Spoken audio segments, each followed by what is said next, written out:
Assalamu alaikum урматтуу мекендештер, туугандар. Биздерге жаңы Чанган X5 Plus рестайлинг кузовта келди. Кузовуну көрсөңөр болот. Азыр мен айырмасын айта кетем. Кандай айырмасы бар? Берки рестайлинг до рестайлинг. Рестайлингде достор, алды жагында хромированный болуп калды. Решеткалар. И жаңы дискалар коюп коюптур. Дискаларды алып келип көргөз достор.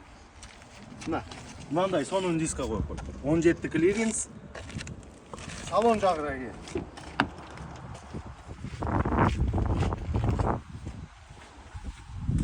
Достор, салон жагыдан көрсөңөр болот. Мына сиденьялар, сидушкалар алмашкан.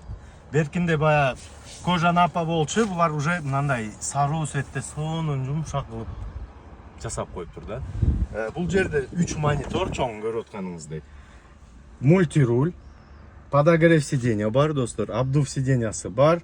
Бая полный комплектациясынан айырма Face ID менен камера 360 жок. Калган бар, жогу бар бул унада, достор.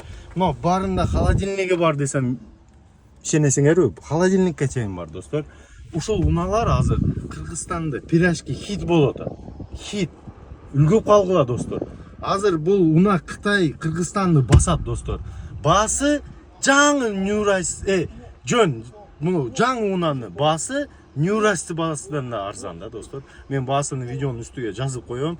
Маалымат үчүн номер телефон жазып коем, достор. Беймала чалып маалымат алсаңар болот. Кыргызстанды 7 аймагга жеткирип беребиз, достор. 7 аймагга жеткирип беребиз. Документ жактан жардам керек болсо, документ жактан да жардамдарды беребиз, достор. Кызыккандар үчүн ушундай сонун жаңы 2025-жылкы 8-айда унаны алгыс келгендер, мен өзүмдүн номеримди, личный номеримди калтырып коем. Бемала чаласыңар, мен толук маалыматты берем, достор. Данияр кызматыңарда, авто из Китая.